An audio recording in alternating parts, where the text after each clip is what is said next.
बात करें हमारे पास इसकी स्ट्रक्चर की, जो सिंपल स्ट्रक्चर है जो कि हर एक अमाइनो एसिड में मौजूद होती है, वो हमारे पास ये है कि हमारे पास जो है ये हमारे पास सेंटर पे होती है वो कार्बन होती है। This carbon is known as alpha carbon. हम जो कार्बन अमाइनो एसिड में स्ट्रक्चर की बुनियाद पे होती है हम उसे अल्फा कार्बन का नाम देते हैं। और इसके अलावा यहीं पे हमारे पास रेडिकल लगा होता है। इस रेडिकल की यही खासियत है कि ये हमारे पास हर एक अमाइनो एसिड में डिफरेंट मिलता है। इनकी डिफरेंस होने की वजह से ही हमारे पास जो अमाइनो एसिड होते हैं वो बिल्कुल मुख्तलिफ होते हैं। यानी कि अगर ये डिफरेंट रेडिकल ना होता तो हमारे पास अमाइनो एसिड जो होते तो सेम ही होते। और इसमें से क्या होता है कि ये जो ग्रुप है ये this is known as carboxylic group.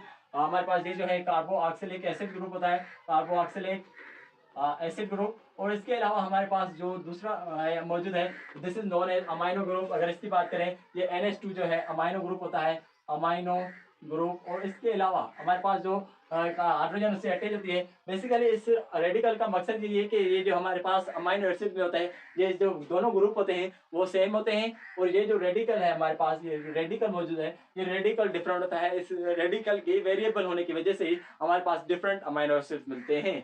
अगर इनकी एग्जांपल की बात करें तो हमारे पास है glycine. Basically glycine is a non essential amino acid which है डिस्कस्ड है। हमारे पास उसका अगर बात करें तो उसके रेडिकल अगर मैं इसी अमाइनो एसिड के सिंपल स्ट्रक्चर के साथ रेडिकल जोड़ देता हूँ हाइड्रोजन तो दिस इज नोन एज गैलिसाइन। यानी कि इसमें से गैलिसाइन में जो रेडिकल होता है वो हाइड्रोजन होता है और जो दूसरे ग्रुप हैं जैसे अमाइनो ग्रुप हो गया और कार्बोक्सिलिक एसिड ग्रुप हो गया वो सेम ही होते हैं। बेसिकली एक चीज आपको बताता चलूं कि अमाइनो एसिड को अमाइनो एसिड्स नाम क्यों दिया गया, why we named as so the amino acid. Basically इसके स्ट्रक्चर को अगर बात करें तो उसके स्ट्रक्चर के बेस पे ही इसे अमाइनो एसिड का नाम दिया गया। As we know very well, this group is known as amino group, and amino is the first word of the amino, and then we have the second group which is known as carboxylic acid group. Basically, this group is known as acid group, and then we have the amino is taken from the amino group, and then acid is taken from the carboxylic acid group. This is named as acid amino acid. हमने फिर उसे amino acid का नाम दे दिया। Basically amino acid से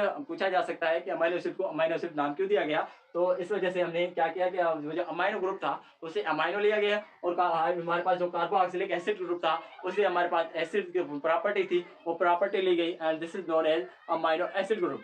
हमारे पास ये जो गैलिसाइन है गैलिसाइन के हमारे पास जो रेडिकल लगता है वो रेडिकल होता है हाइड्रोजन। उसके अलावा अगर बात करें हमारे पास एलिनाइन की तो एलिनाइन में बेसिकली अगर क्या होगा यहीं पे हमारे पास जो रेडिकल है अगर रेडिकल में हमारे पास CH3 अटैच है यानी कि रेडिकल के तौर पे हमारे पास CH3 है तो दिस इज नोन एज एलिनाइन।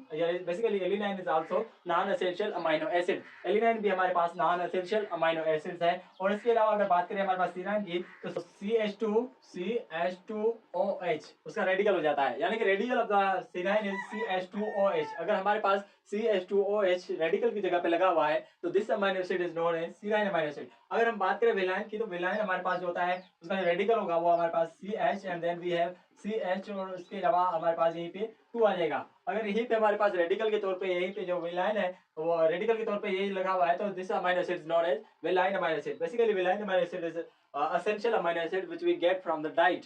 और इसके अलावा हमारे पास ये जो है इनकी एक रेडिकल का था जिसकी रेडिकल की तब्दील की वजह से हमारे पास जो मुख्तलिफ अमाइनो एसिड्स मिल रहे थे।